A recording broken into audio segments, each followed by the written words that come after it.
Hey, hello, and welcome back to B1 Update today. As we have a couple of things we'll be going over. As we have slight risk of not of day 4, we have a 15%. And then also we have a marginal risk tonight, and then tomorrow in day 3. Pretty typical stuff. We'll be seeing a marginal risk for probably days in a row. However, though, looking at this right now, nothing much right now. If I can get this right. However, though, this is definitely quite interesting to say the least right now. As we have a tropical wave in eastern Pacific, we'll just get a touch on that. Maybe could develop. I'm not expecting much from it though. However, though, moving on though, we're looking at nothing much across tropics, anyways. However, though, third time, we're looking at this. Right now we have a couple, severe thunderstorm warnings across Kansas, in Nebraska. And also we have some freeze warning across West Virginia. A lot of frost, scattered frost advisories, special weather statements, and wind advisories.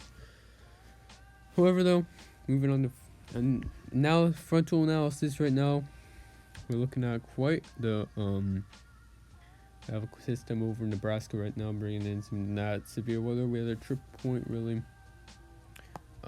Produced actually two tornado reports actually so far today, and one is across southern and northern Nebraska. This has been emergency, but it seems it's a land spout. Most of them are probably land spouts to be fair. But right now, looking at tomorrow. System's gonna be pulling into Illinois. Not very strong at all, around 1018 millibars. Not that. And then we have across the southeast thunderstorms possible along that one system that produced those damaging winds yesterday, and not very much today. Brought a squall line offshore. Moving on though to I don't really need to do this. To day 2, we're looking at thunderstorms across Kansas, Oklahoma, New Mexico, Texas, and then across the East Coast, we're looking at across southern Florida. We're still seeing thunderstorms as that system continues to pull off to the east with some rain possible across the mid-Atlantic states. However, though, we're still looking at Saturday. We have thunderstorms stretch from across South Dakota to Nebraska, and then Colorado, stretching into Missouri, Arkansas, Kansas, and then also Oklahoma.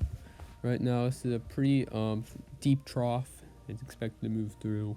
This is going to have some severe potential. This is, I believe, that's why we have 15% that they will be in later on the video. This continues to pull off to the east. Thunderstorms are possible through southern Illinois, Kentucky, Indiana, southern Missouri, going all the way off down to the Gulf Coast, and also the deep blow across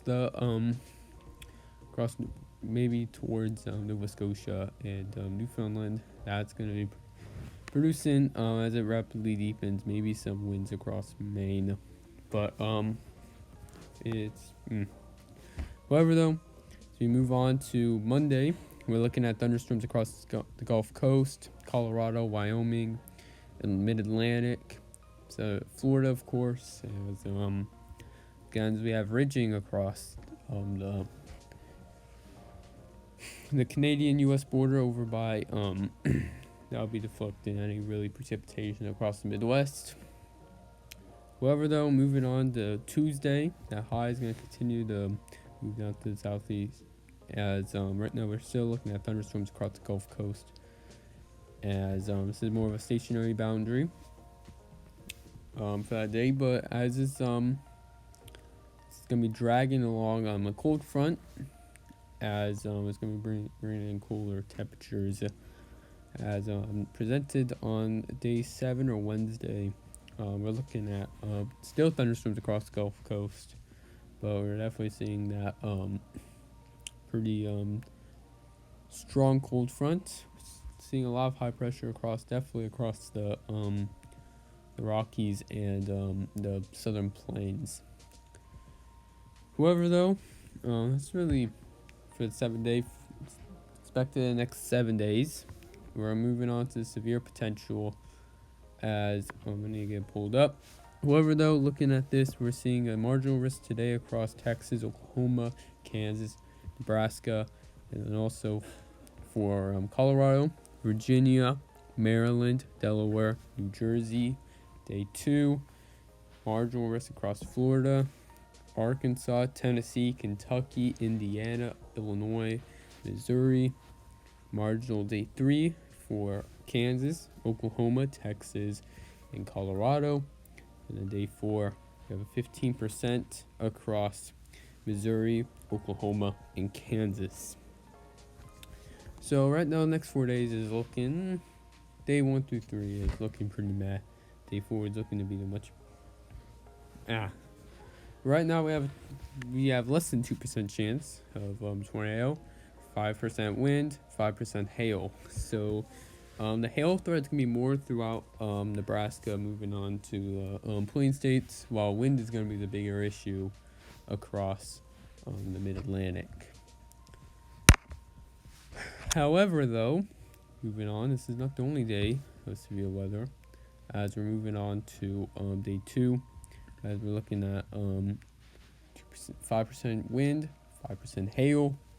There's gonna be more of hail and wind are possible on both areas of marginal risk across Florida and also the Midwest. So, again, it's gonna be quite interesting to see what goes down. However, though,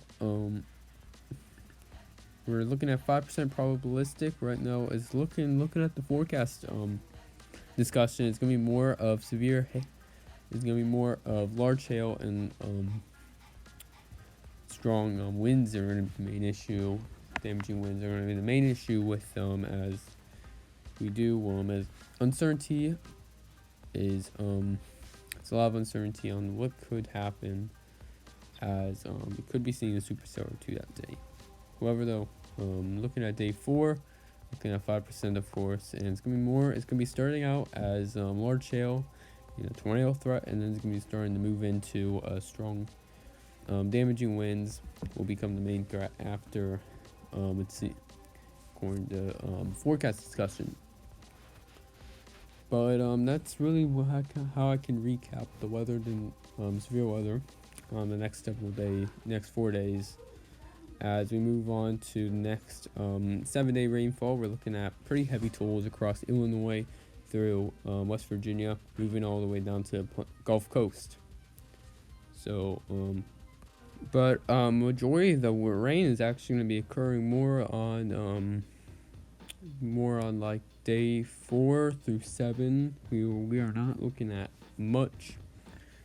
We're looking at marginal risk across the Gulf Coast actually of excessive rainfall.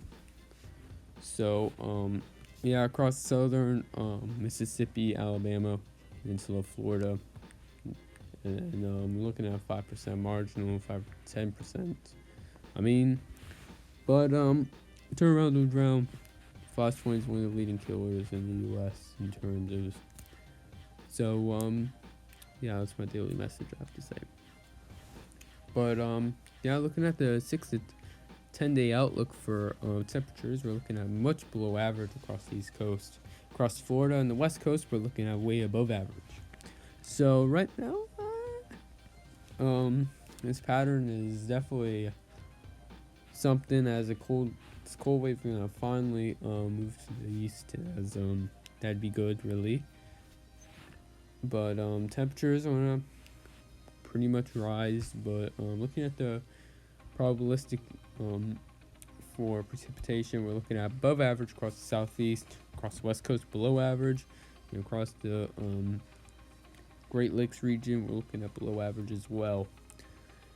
So we're looking at quite the interesting mix going through the next 6 to 10 days, and then looking at the 8 to 14 day outlook, things are going to be we're looking at below average still across the mid-Atlantic and northeast. However, though, across the Midwest, around neutral, and Florida still above average, and across the West Coast as well. So, it's gonna be definitely a variable in terms of what's gonna happen with severe weather.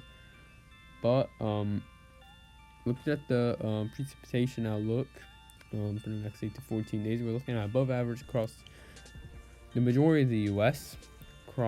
And then when you move on towards the southwest, unsurprisingly, it's sticking to below average. But however, though, that's really how I can really describe what's gonna be happening next several days as we move forward. However, though, that's really it, and I forgot I made the outro short, so yeah, goodbye, nothing really else to say.